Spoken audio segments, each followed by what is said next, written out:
Angie, My audio's off. Hi. how are you? Good. How are you, Chris? Good. So, Chris, this is my boss, Lisa. Oh boy, you brought your boss. I was hoping I didn't want to bug either one of you, but well, I kind of did want to bug both of you, but I didn't. I'm glad you came. I think your perspective about why you sent let Angie do the president-elect and why you had her join Rotary in the first place is a message that I'd love to see shared with other business leaders. Yeah, I wish it was just as easy as just allowing them the opportunity, but we have to have a great staff as well, which is Angie is, and so she's a go-getter and gets out there. So I wish she was the norm, but she is not. Right. And you also have to have a company that backs that idea. Oh, absolutely. And Yep, there's another hurdle. So yeah. Change my name here. Mark Miranda's here. Hi, Mark. Hey there. I want you to meet Angie and her boss, Lisa. Hi, guys. Hi, Mark. We're the early birds. What do you do for Rotary, Mark? Not much. I just Oh, look right. at Zoom all the time, you know. You if you don't say any more than that, I'm going to brag on you. Don't brag on me. It's unbecoming. He's an assistant governor. He's past president. He's treasurer of his club. He used to be the police chief of Newport, Oregon, and he never gave me a ticket. But I can make All some good arrangements. stuff. I can make some arrangements. Oh. I know when you're coming back into town. Yep, you do. And I was in Toastmasters with him, which was another wonderful leadership opportunity. Oh, yeah. Hi, Jocelyn. Can you hear me? Yep. Nice to see you. Nice to I'll see check you. this- I want you to meet Mark Miranda. He's from the Newport Club. I just gave a long-winded spiel about him. Angie is our presenter and Lisa is her boss. Okay, I'm looking forward to it. I'm in Southtown with And Chris. I don't require for these events. So never know how many people are going to show up. Could be 10 and it could be 30. How many? Mark counts for 2. How many clubs are you in Eugene? 7 or so, including Springfield, Eugene Springfield. Does that sound about right, Jocelyn? Yeah, I'd say that's right. About 7. It's hard for me to keep count. There's 2 in Springfield and Airport, Emerald, Delta, Southtown, and the Eugene Club. So I think that's right. And there's 1 in Lakeview. Yes. Did Angie tell you, Lisa, when she was invited up to the stage at Pell's? And Yeah, she did. She the took youngest me a picture. president-elect. Yeah. That's so cool. Yep. It's pretty awesome. It's very awesome. It's a real feather in your cap. And your current president, Angie, isn't that much older than you, is she? Well, she's 28, about to Oh my give birth gosh. to her second baby. So we can all learn from Lakeview Club. Mm-hmm. Yeah, that was. I love the idea of new ideas and new perspectives. And where's Lakeview located? It's Southeast Oregon. Do you know where Klamath Falls is? Oh, yeah. Yeah, we're about 2 hours east of Klamath. Oh, wow. Okay. They're kind of way over there. Yeah. Okay. I always like to joke that you have to always stop and wait for cows to pass through the highway when you're Yes. going to Lakeview. That's It's not an very- exaggeration. No, it isn't. But it's just so rural Americana. You gotta love it. Oh, yeah. Where do you guys meet? Right now, because our meeting location was bought over, it was a bowling alley. And they had like kind of a conference room off the side of it, was bought over in the middle of a remodel, and then the owners could no longer fund the remodel. So we don't have anywhere to meet anymore. And so thankfully, another financial institution, credit union in town had the meeting space, and so we're meeting there right now. How many people do you usually get? Meetings, probably between 16 to 21. Our club size is about 40 in as far as. So you what's get maybe exactly- half Yeah, that come to the meetings? That's probably what we have too, isn't it, Jocelyn? Jocelyn's in the Southtown Club that I'm in. Yeah, probably more like a quarter that actually show up, Yeah. but How you know, about how about it varies. your club, Jim or Mark? I saw Jim's coming in. Well, we've got 65 members, and usually we're lucky if we get about 30, maybe. Yeah, you get about half. That includes both in person and Zoom. Uh-huh. Yeah, we do a Zoom, although not very many people have been Zooming in anymore. Good afternoon, Jim, past there. district governor. Sure doesn't look like him though. I know, he's getting kind of furry. And he's got this big smile on his face now that he's a past district governor. Come July 1, it'll even be bigger. Thanks for taking over the WhatsApp. He's signing us all up for WhatsApp if you're going to the international conference in Calgary. I haven't got my invite yet, so I guess it hasn't happened yet. You're already in it. Oh, okay. Are you going to be allowed in the country? Hmm? Are you going to be allowed in the country? I don't know. I brought my passport. I got my passport and I checked the expiration date and I haven't expired yet. I actually got my plane tickets yesterday. Oh, yeah. I did that already, I think. Yeah, I did. Because Wendy and I are going up together, so we made sure we're on the same flight. Hi, Nelson. Hi, Joe. Hi, Nelson. Hi, Joe. Nelson, I haven't seen you since, yesterday. We had a Rotary Leadership Institute in Bandon, and it was a great one. You should have come for the last day, Jocelyn, if you could have. Make up for that last day you missed out of the last one. Oh, yeah, that would have been an idea. You'd Bandon's had a- to go to Bandon, and yesterday it was beautiful. Yeah, I'm sure it was. It's beautiful here. Well, Saturday or Friday, it wasn't beautiful. Friday Yeah. was pretty miserable. You had a good turnout in Bandon? Yeah. Good. Want to give it one more minute? Okay. Yeah, we did. I think we had 22 people come and get the training. Lisa, just so you know what we're talking about, we have Rotary Leadership Institute, which is a day and a half of all things Rotary and leadership development. It's for anybody interested in leadership. So it's not president-elect training, which goes into a little deeper dive on a lot of how to run meetings and stuff like that. But this is just kind of an overview for people that are interested in Rotary and in leadership. And we usually get some people that end up being club leaders. So it's a good. Is that what it's geared towards, is mostly, if you are looking to leadership in Rotary? Or do you guys have, so is it someone strictly from Rotary that comes in and does the training, or is it an outsourced person, or who do you have do that? No, we have a faculty of, Okay. actually, there were 6 of us this time. I'm looking at you, Nelson, is that right? 5 or 6? That we've all done, we all take different tracks of Okay. I did public image this time and leadership.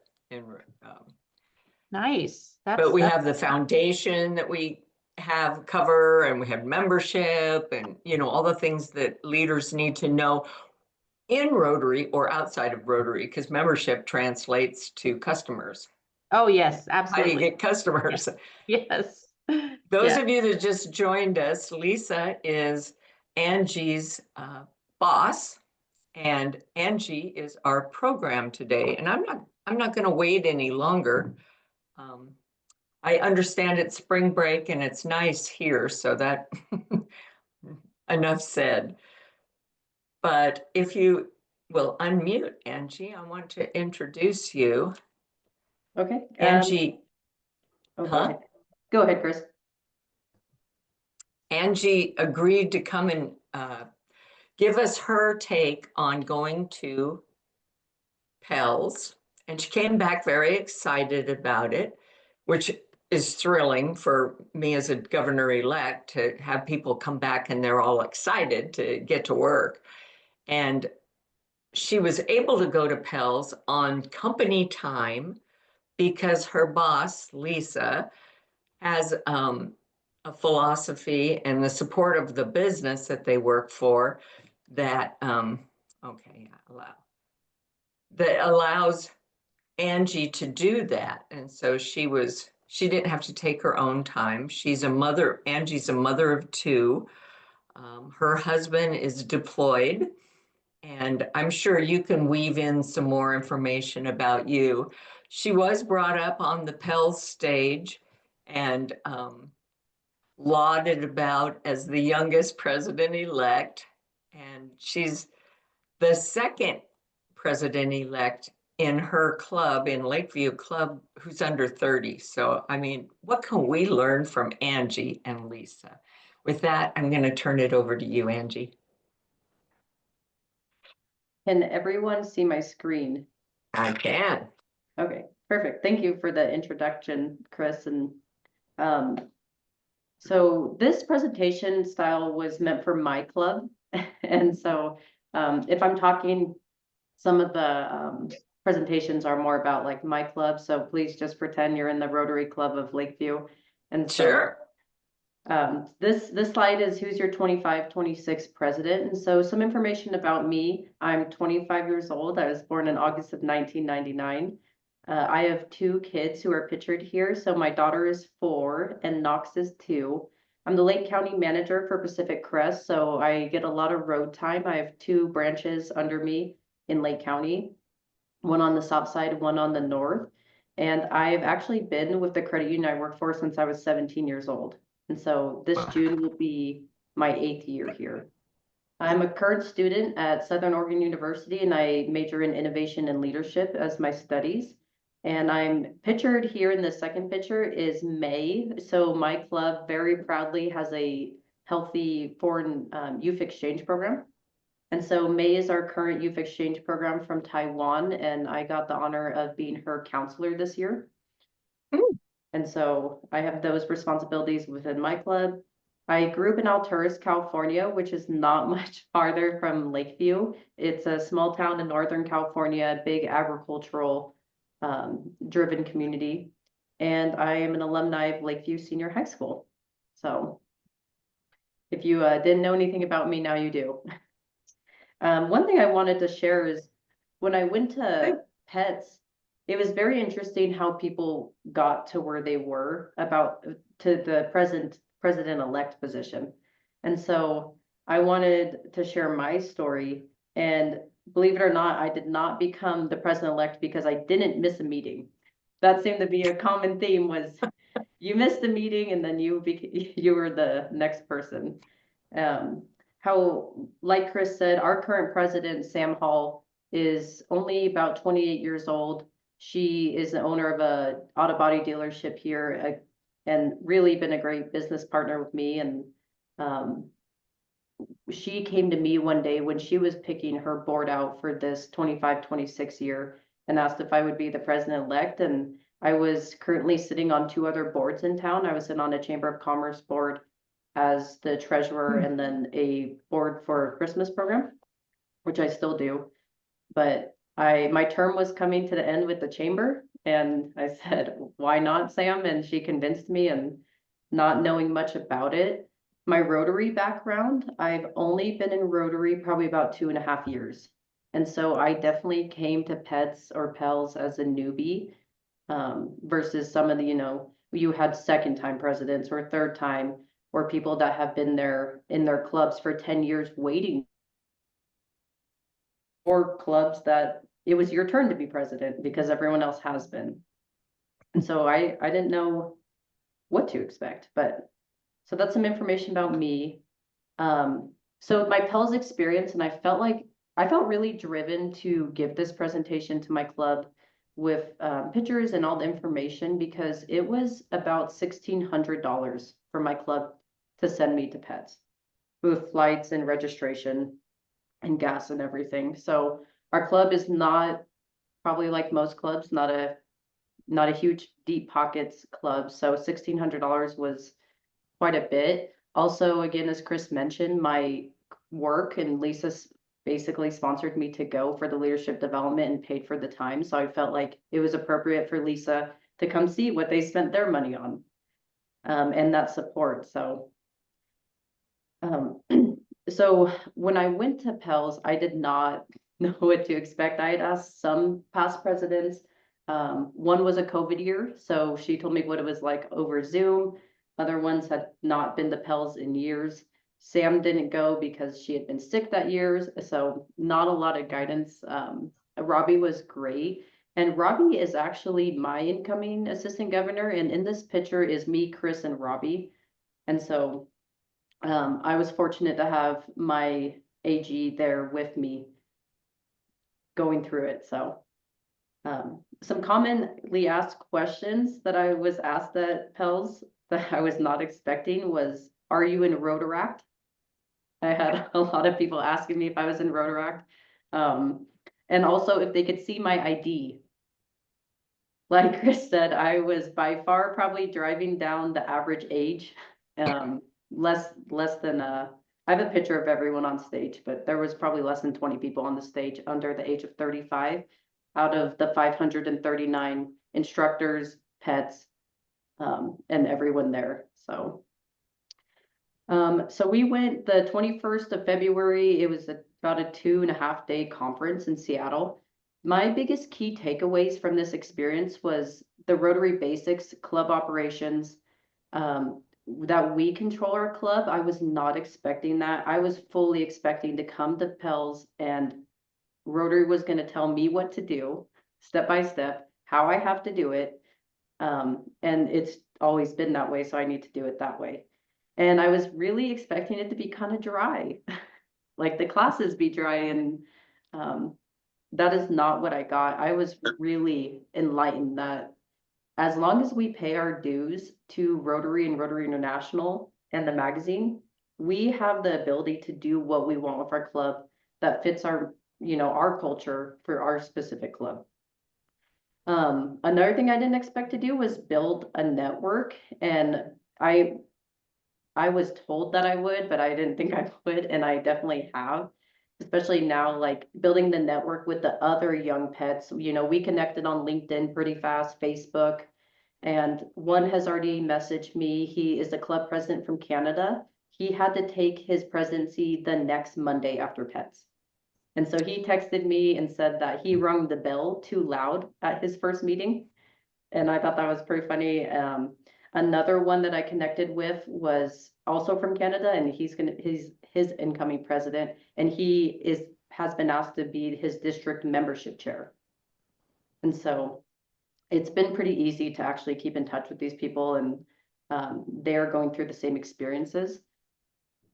And then the future of Rotary, Mario came and talked, our incoming international president, and we talked about the future of Rotary and the breakout classes, like your action plan and strategic planning in our district session.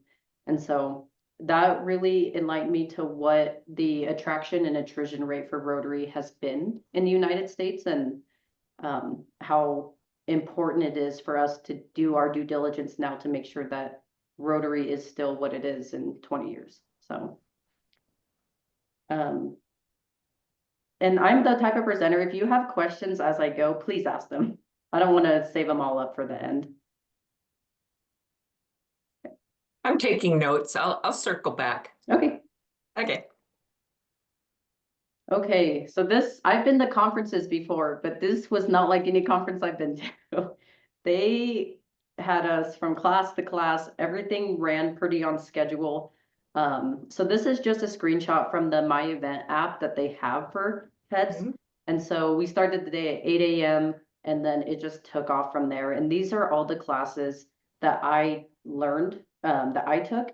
So before pets, they had you do like pick out your classes that you wanted to take. Some of them were mandatory for incoming presidents, like club operations was mandatory for everyone. Some of the electives that I took was energizing your Rotary Club, speaking with confidence, stirring up membership. TRF was mandatory to learn about the foundation. So yeah, they had us from 8 a.m. all the way until dinner probably ended about 9 p.m. And then after 9, the district governor's suites open, and that was till midnight. I figured if all these people 30, 40 years older than me could keep up with it, I could keep up with it. And I did make all my classes. So my favorite class was Energizing Your Club, which I learned was brand new to Pels this year. And they did such a great job with that. And that's where I learned, like, I actually got my inspiration for some of the ideas for changing in my club, because hearing all these things that these other clubs are doing was really inspiring, and like the agility that I didn't know we could have with Rotary. The most important class I took was club operations. And so club operations, I started, as you can see on Friday after our district session, I started with club operations, and I'm really happy it started that way, because all the regulatory stuff for Rotary and the not so fun stuff to talk about, but you need to know about as a club president, was covered.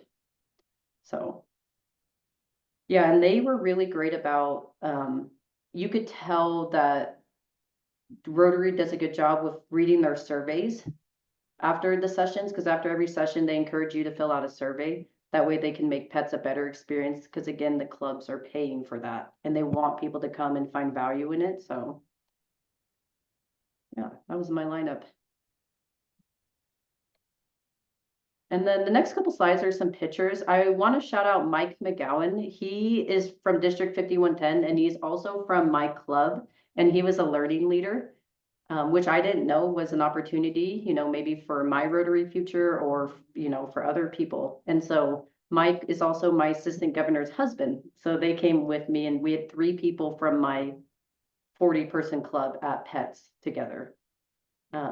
This is a picture of Mario speaking. The first night he was there, he came by and got there midday, I think, Chris, and then had to fly out at 4 a.m. that same night to make it to another conference.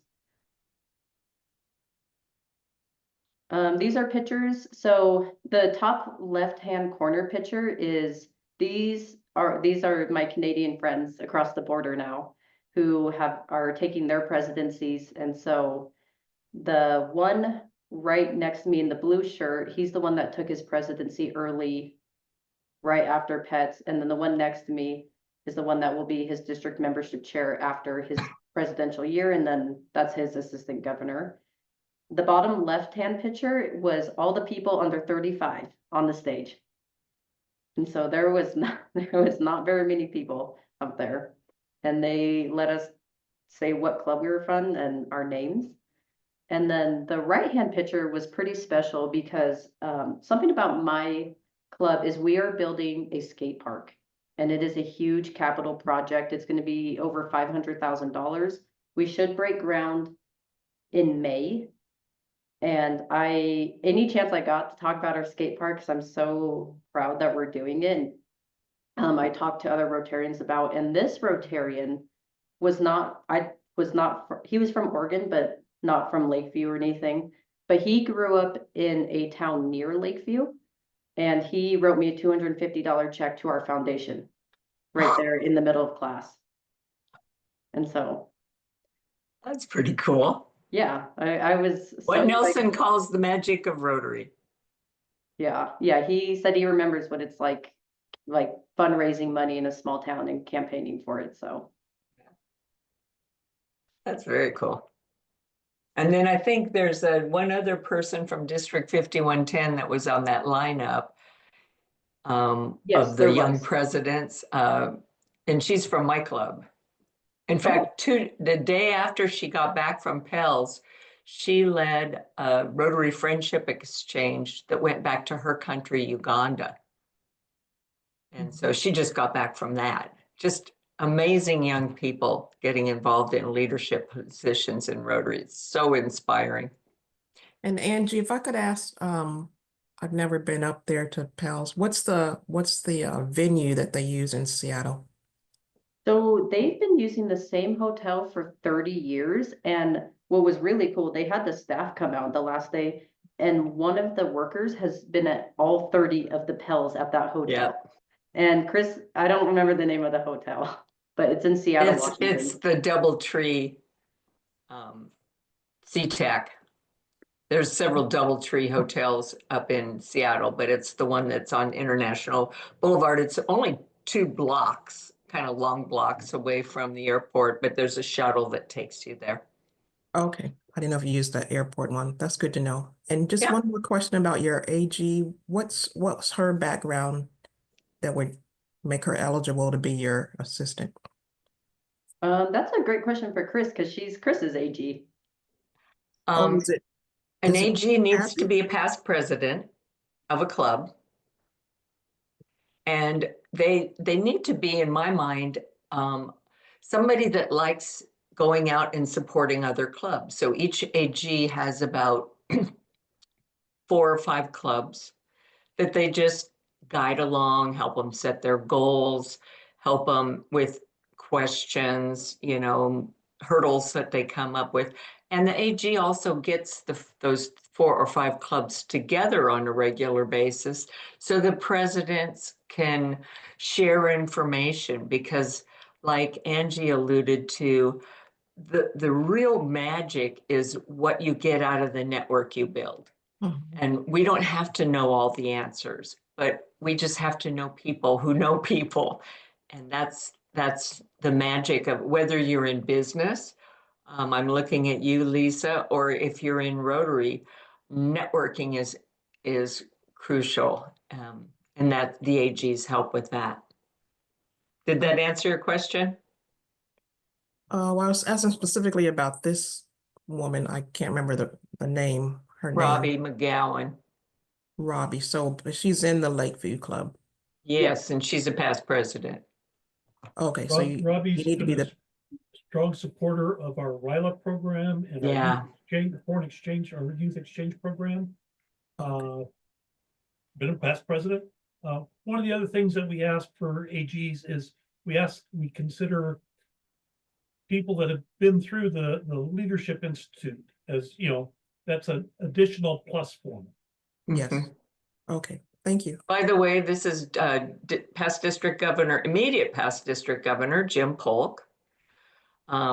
Nelson Mailer doesn't have his title up there, but he is the current district governor. And I'll be district governor next year. So there's some interest in this program from our district leadership. Joe Vincent is our executive AG. So our district has 15 assistant governors, each with those 4 or 5 clubs that they support. And Joe supports those 15 AGs. So it's kind of like the governor supports the executive governor, supports the assistant governors, supports the presidents, and they support the members, and the members support the community. What's the theme for your presidency? Yes, and so I found this, I didn't know this, that the international presidents are getting away from a theme, but Mario announced kind of like a theme anyways. And so when I thought about this, someone said this in one of the breakout sessions, and I don't remember what it was, this is what stuck with me, was when someone thinks about your year as president, what do you want them to remember? And I was like, oh, holy cow, like, you're right, I only get a year. Fun fact though, I swear I take presidency April 9th, so I get a little more than a year. My current president is pregnant and about to pop. She's about 36 weeks pregnant, so she needs that time. But yeah, you only get the year to make an impact and be in that leadership role as the president. And so that really stuck with me. And I took time coming back, flying back from Seattle about what I wanted to be. When I thought about my club and where I live and the people that we serve here, Rotary has the biggest opportunity to make an impact in my communities. So Lake County is 80% in poverty. People live below the poverty level here.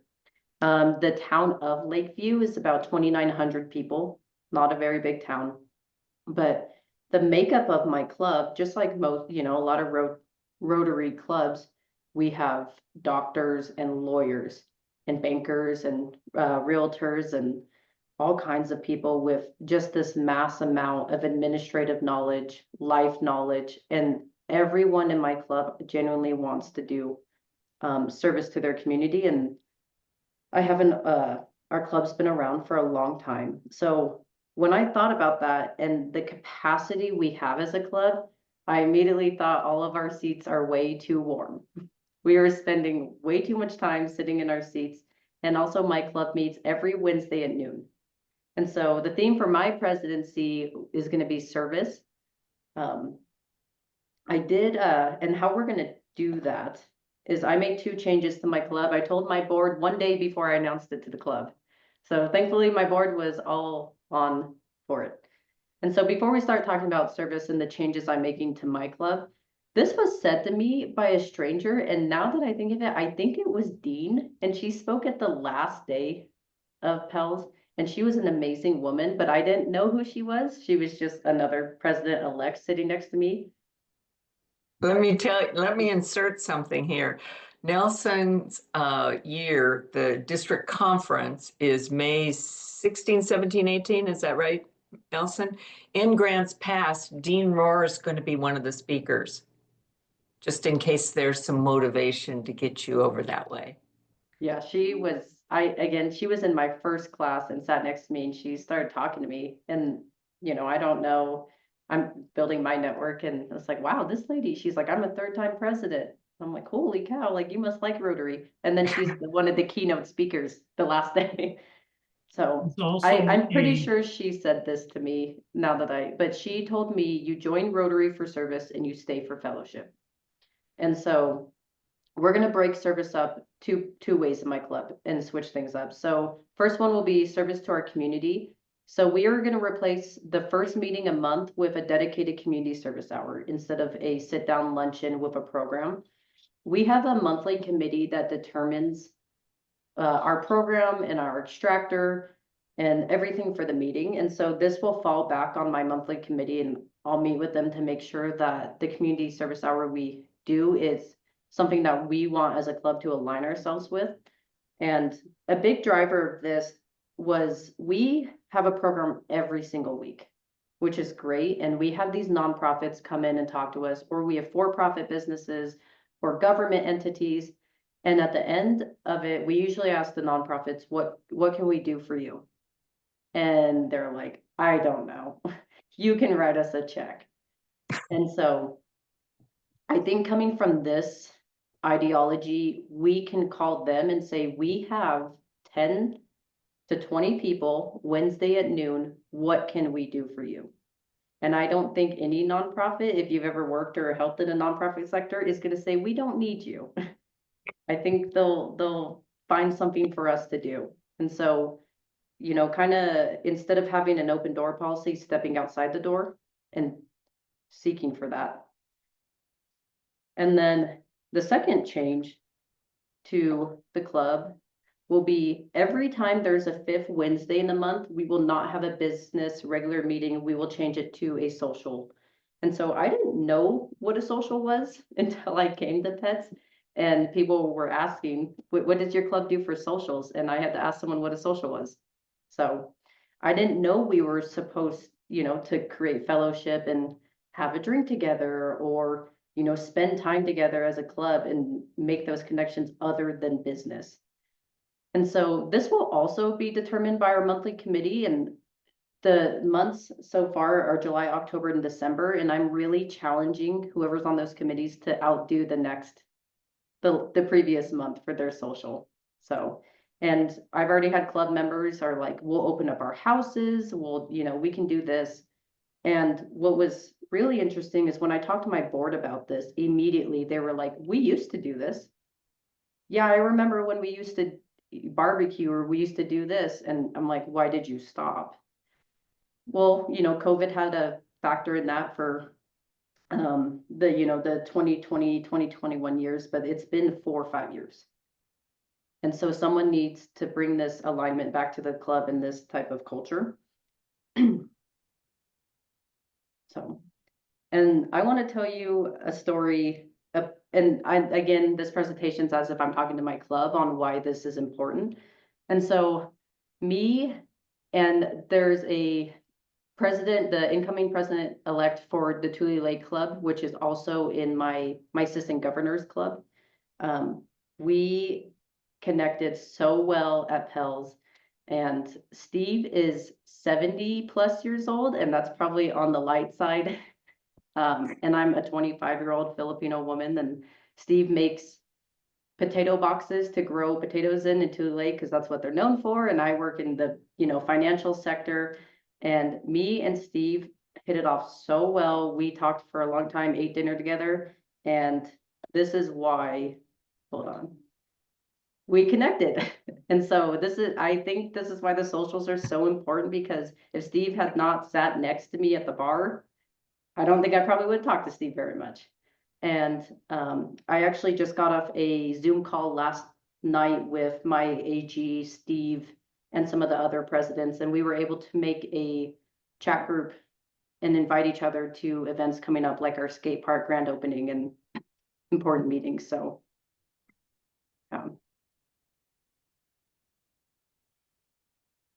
other areas of focus for my presidency is going to be public image. So we have a public image problem in my club, which seemed to be a common theme amongst Rotary overall and Rotary in several different clubs. So I told one of my friends, I'm going to be the Rotary president, and my friend's the same age as me, and her family's lived here over 100 years. And she asked me if I was going to be the first woman president in my club, and then asked me if they even allow women in my club. Yes, no, I'm not the first woman president. We've had many women presidents, and women have been allowed in the club for a long time. So I found that really interesting that, someone whose family has lived in Lakeview over 100 years would ask that. So public image is really important. We need to tell our story and tell it well. I think one of the trainings I want to do with my club is how to tell a story. And I realized that from pets, because you would ask someone, how did you join Rotary? And they would talk to you for 30 minutes in your face about how, I joined Rotary in 1970, and then I've been this, and which is great. Like, I love people that will open the conversation and engage, but we got to get our conversations down to a quick 5-minute, you're going to lose your audience, especially we market to ourselves. Like, I'm willing to listen to that because I'm a Rotarian and I want to know your story. But someone who you're trying to engage in your club and recruit, and they ask you that and you're in their face for 30 minutes, they're not gonna, it's a little, they probably won't take the bite. So, we're people of action. And so my club, like probably a lot of your clubs, does a really, really bad job of letting people know what we're doing. So we'll do like highway pickup and no one knows, or we'll do, most recently I participated in a Rotary event where we installed smoke alarms and they gave us training on how to do that, what the, how many smoke alarms you should have in a household, what kind of probing questions to ask the family. And that was a pretty big deal. We installed probably a couple hundred smoke alarms in half a day, and we posted a picture of it with no context. So that could use some work. And then again, just marketing to ourselves. Excuse me. So yeah, that isn't all that we are. And if you're in my club, this would be really funny, but I asked AI, which everyone knows what AI is, okay, what a Lakeview Rotarian looks like. This is the image that came up. And this is an older gentleman that's in my club who's, and one of the good old boys that's been in my club forever. And he sits in the same seat for the last 20 years. And Everyone in my club was dying at this, and he's a really good guy. But honestly, this is what people think of when they think of Rotary. They think someone that looks like this, an older man in a suit, and that is who a Rotarian is. Versus when people think of my club, I want them to think of this. You know, people of action doing the things that Rotarians do. That just doesn't get talked about. And so this is actually a picture of my club of us doing the highway pickup. So, and what was funny is I showed this picture and half the club said they hadn't ever seen this picture. So, so that's my presidential year, and I don't have anything else on my slide deck, but that's what I took away from Pels was, you know, the inspiration that our club is what we get to make it. And if you don't change your club, people are gonna leave. That was another big thing. I actually had an older gentleman raise his hand when I gave this presentation. He said, one of my friends from wherever in Oregon is saying his club can't attract young people because young people don't want to participate. I'm like, okay, maybe that might be true. And so, but also has your club taken the self-reflection it needs to attract young people? Because if you're meeting at noon on Tuesdays every week and all you're doing is meeting, what young professional wants to add another meeting to their calendar? No one. But you know, young people that want to do service, they want to do service. They don't want to just sit there and eat lunch and have another business meeting. So True that. I closed my eyes at my club's meeting one time around a table, and I just listened to the conversation. And here's what I heard: grandkids and surgery. oh gosh. Okay, so Angie, you walk into this meeting as a potential member. What do you think? Oh boy, I'm gonna Yeah. join. Yeah, it's not very invigorating. Yeah.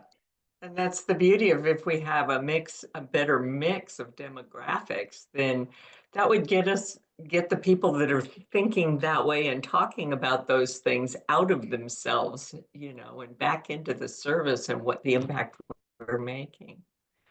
Is it okay if I ask you, Lisa, what your your company's philosophy and what your personal philosophy is as a manager? Is that Yeah, your job, absolutely. manager? Yep, I manage all of the managers for our 6 branches. You know, our credit union mission is to provide our members and our communities an opportunity to prosper. So we feel that the best way for us to do that is get our branch managers out in the community, in those, you know, in Rotary, in Chamber, volunteering wherever they can. You know, our CEO, his expectation is that the branch managers are out of the branch doing that kind of stuff 20% of the time.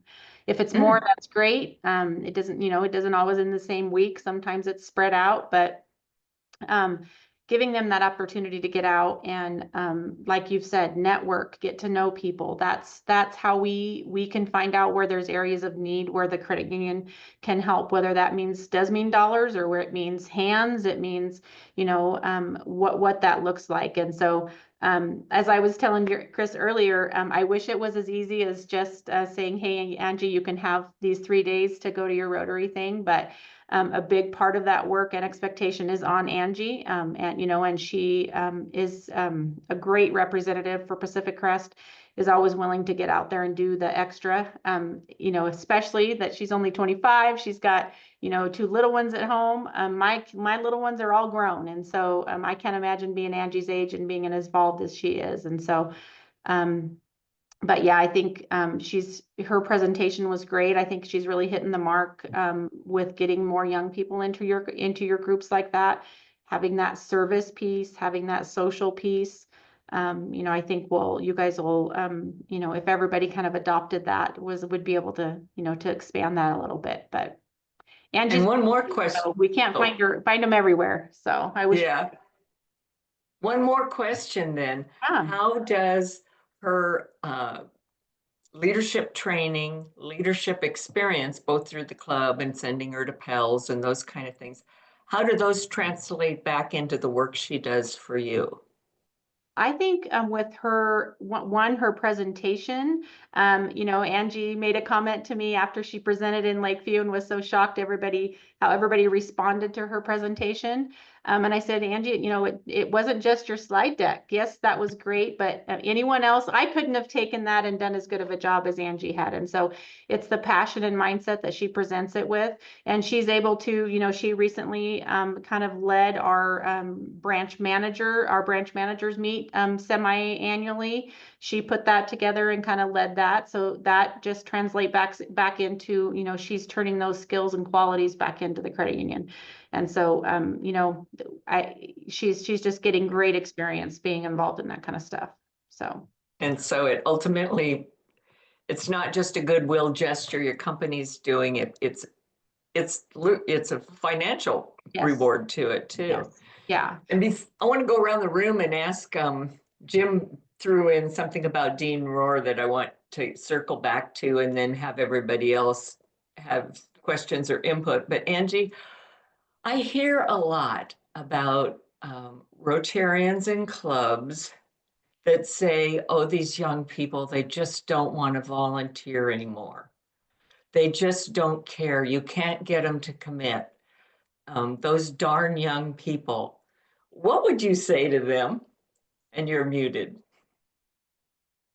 I would ask where they're looking. I So mean, where should they be looking? let me think.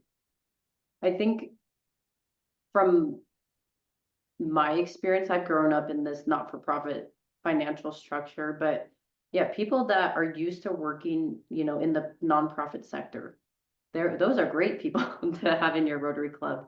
They have the heart. Yeah, like they're, and I think the troubles too is the flexibility of clubs, but Rotary's done a lot of good things to make it more flexible for young professionals, like getting rid of attendance is a huge thing. No one wants to pay when you could volunteer for any other nonprofit where you live for free. Right. And that's a hard truth to swallow. And that's something you talked about in your district session was I could volunteer my time for free anywhere else. And so why Rotary?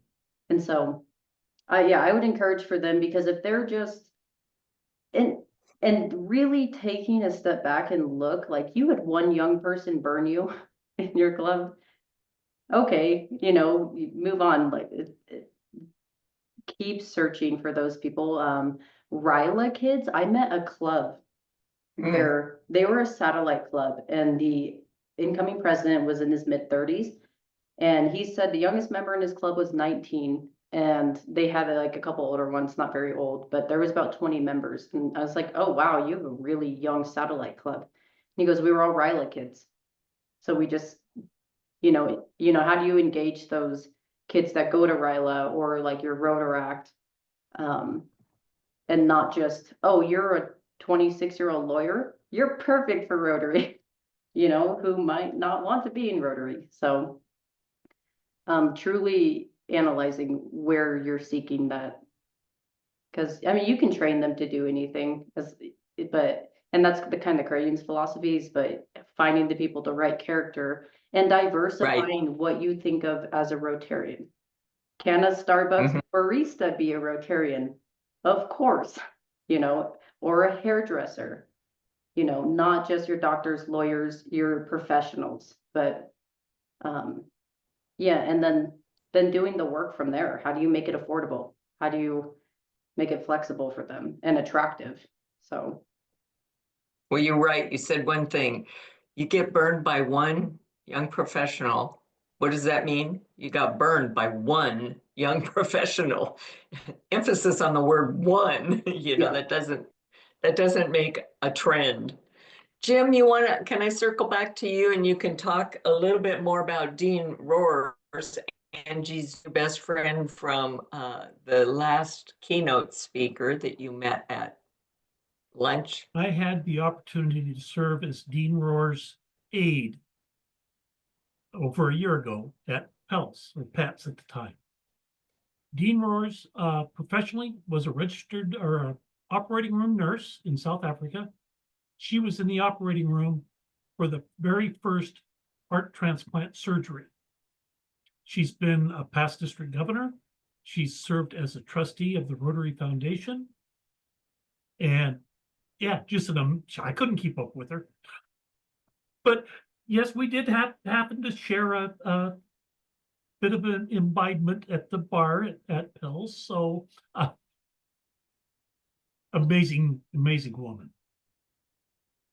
Well, you meet the neatest people through Rotary. I mean, they're all people that want to serve. So, you know, they've got good hearts. Nelson, I would like to give you a chance to speak, ask, underline. First off, Lisa, I want to thank you for your vision of looking at Angie as being a rising leader within your organization and providing her the support and the opportunity to be able to take a leap of faith, if you will, and encourage her and develop her. I think that you are going to be well positioned. I think that is something that we don't see too often, and I want to express my heartfelt gratitude for you doing that and supporting Angie in this lifelong journey called Rotary. So thank you. Angie, obviously, just a lot of wow, it's just like, when we talk about bringing people into Rotary, and we talk about why we bring people into Rotary, one of the things that perhaps we don't talk about enough that you accented almost with every little point in your presentation is that it is a leadership development program. It is a leadership development organization. We do a lot of things, but that is certainly one of them that we do, but perhaps we don't talk about as much. And I think that taking advantage of that, Angie, is absolutely wonderful. At any age, you can be 25, you can be 75. If you want to learn how to be a better leader, Rotary is a great organization to do that. And the fact that you picked up on that and you have really leveraged off of the tools and the opportunities to do so, I just can't wait to follow your career within Rotary. So thank you for stepping up, and thank you for being your club's president next year. So I think they're going to have a lot of fun. Thanks. Thank you. And thanks I for told them both they of you didn't like talking it. to us. Oh, sorry. I told my club they didn't like it, they'll get a new president in a year. The good thing about Rotary is the president lasts a year. The bad thing about Rotary is the president only lasts a year. Mark Miranda, what do you think about all this? How does it apply to your club? Mark Miranda is also an assistant governor. Yeah, as soon as I can find my little button to push there. Yeah. Yeah, it's the thing where, we have 65 members and, less than half that show up at the meetings. It's usual, 10% that do everything in the club, and just using some enthusiasm and some leadership skills to try and draw in the rest of them is a key thing for us. And it's kind of a never-ending battle, but still a fun battle. Yeah, when I thought about changing a lunch to a community service hour, I didn't talk to anyone yet. It was just kind of still a brainchild. And then one of our members, he's an executive director for a nonprofit here, 28, comes to a meeting probably like maybe once a month, if that. And I asked him, I said, what do you think about this? Us changing this? I haven't talked to anyone. The board doesn't even know. And he goes, I'll come to that. It's like, that's great news. I also have my assistant branch manager here, Ryla Kidd, 4-year returning to Ryla. Not because he was held back, but because he's returned as a cabin counselor the last several years. And my club is trying to been recruiting him horribly. The credit union will stand. I'm like, the credit will pay for it. And he's like, nope, I'm not going to do it. All this. And then, so I asked him, I'm like, what do you think about this service? And he said, I'll do it then. And so I was really surprised by that. Giving them something to do. So. Yeah, that really resonates with me for a satellite that I'm working with. Jocelyn, how about you? And you're in my same club. She's Yeah, one of these people that joined our club and immediately called every member just to say, hey, how you doing? What do you think about what we're doing? I mean, just talk about a dynamo. And I'm not even going to talk about the treatment not change program right. that she's gotten grant for over in Benin. Oh my gosh. But what do you Well, think about this? well, I think, Angie's a perfect example of, the future innovation, new ideas, not doing things the same way. I think time is one factor, but we have morning meetings, we have evening meetings, and we still have, and our, Southtown meets at noon, so you do get the older, retired crowd, but we have some working people as well. So I think it's a matter of, bringing up new ideas, and I really believe in polling the membership, like, what do you want? Because we have 25 people out of nearly 100 that come to the meetings and do all the work. So, and people are burning out. The 25 are burning out. And I've only been in, I'm a new older member. So I didn't come to this young, but I'm new. So, this is a great opportunity for me to learn more about, the, like you said, the leadership role of Rotary, which I didn't know that before I came, but that's what's keeping me, because I like structure. I like, you know, I like the expertise and the variety of people and all that. But I think, grassroots at the club level, I'm on the membership engagement committee, and we're struggling with membership engagement. So, these are all great ideas, and participating is a big part of learning how to do stuff in a new way. So I appreciate that. And I appreciate, Angie, what you're doing. And, you have a great future in Rotary.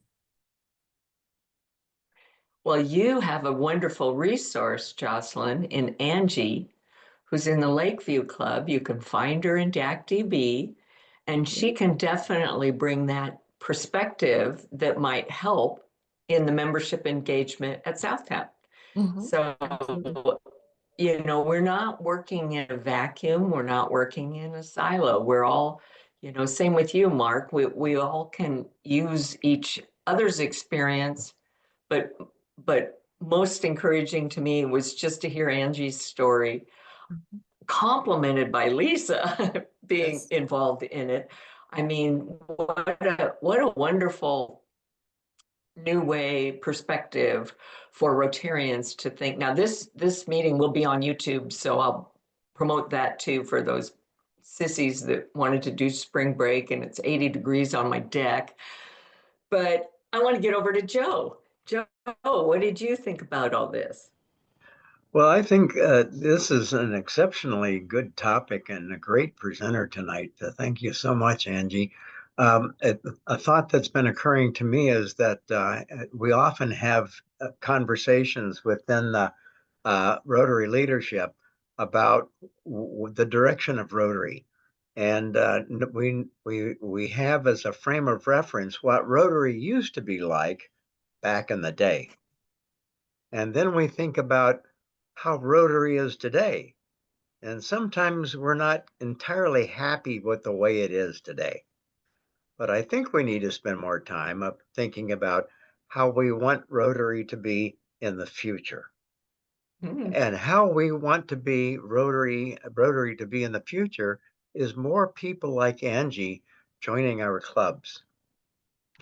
Back in the day, it occurs to me, people who were Rotarians were community leaders.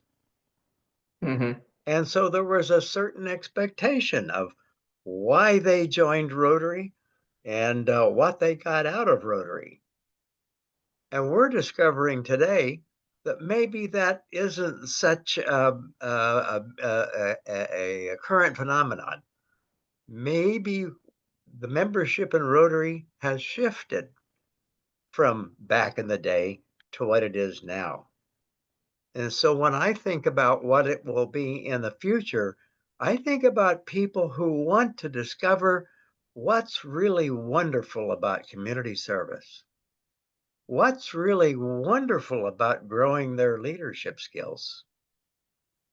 Isn't it very, very satisfying being somebody in the community who makes things happen and makes the Yeah, community a better place? Isn't that our why? So yeah. I think we need to be following Angie's example, and looking at Rotary as a place where we can think about where we want to be in the future personally and where we want Rotary to be in the future. Having fun, serving the community, and growing internally, becoming better speakers, better organized, all the things that go with leadership positions. Congratulations, Angie, on how far you've gotten so far. Boy, I see a lot of road ahead of you, and I can't wait to watch it. Yeah, me too. Thank you. Well, Angie, we've got a couple minutes left. I want to turn it back over to you to wrap us up and send us on our way to our next meetings, whatever we all have going on. Yeah, I thank you guys for all the nice comments, and I'm really honored to come and speak today. When Chris reached out, I was like, "Are you sure? Are you sure you want me to speak?" Are you sure? Yeah, and thank you to Mike who reached out to Chris about the presentation, and yeah, it makes me excited to, like what you said, Joe, like, you know, traditionally it was people in your leaders, but why can't you build leaders? Right? And so one of my new Canadian friends has been trying to apply for a management job at the credit union he works for and keeps getting shot down. But he can fulfill that need for leadership through Rotary. So he's going to be his president, even though his professional career isn't really moving the place he wants it to. And so that is really special there, because you have people that are people are working longer. So those management jobs are being fulfilled longer, and you're waiting, you know, in your corporate chain to fill those roles. And when Rotary needs leaders now. And so, and then what also resonated me was the burnout that Jocelyn talked about. And so we have that in every club I've talked to. And something too that resonated was make sure they want to do what you're asking them to do. So I am from the financial sector. I think every nonprofit in town's asked me to be the treasurer. I don't want to be the treasurer of anything. That's not what I want to do for my volunteer service. Also, what was funny when I was at Pets, people were like, "Oh, you're this old? How does Facebook work? How do you do social medias?" I'm like, whoa, like, no, I'm not the speaker for Gen Z. Like, you know, so if someone joins your club that's young, don't automatically make them the public image person and the marketing and run your social medias. So that's some advice I'd give for that. Good advice. Yeah. So, and it's so true. We do tend to default Ages. on both ends of the Yeah. spectrum. Yeah, like ageism, you know, it goes both ways. And when you see Yeah. a young person, you just assume they know how to do expectations that's not why they joined Rotary. They didn't join to run the social medias. And it goes back to asking why. Yeah. What do you want? You know. Well, thank you, everybody. It's 5 o'clock, 4 o'clock. My dreams. We have this meeting every fourth Monday. This Wednesday, we're going to have a meeting at 4:30 on how to get your news. This might be interesting to you, Angie, into DACDB's. You know, when you click on DACDB, there's a homepage that has articles on it. How do you get your articles there? And it's called Easy Story because it's so easy. And you don't even have to be a young professional. If you go write an email, you can get something on Easy Story. So that might be something good for you, Mark, Jocelyn. None of us over promote what good work we're doing, and we can all keep working at that. So see you again real soon. Thank you.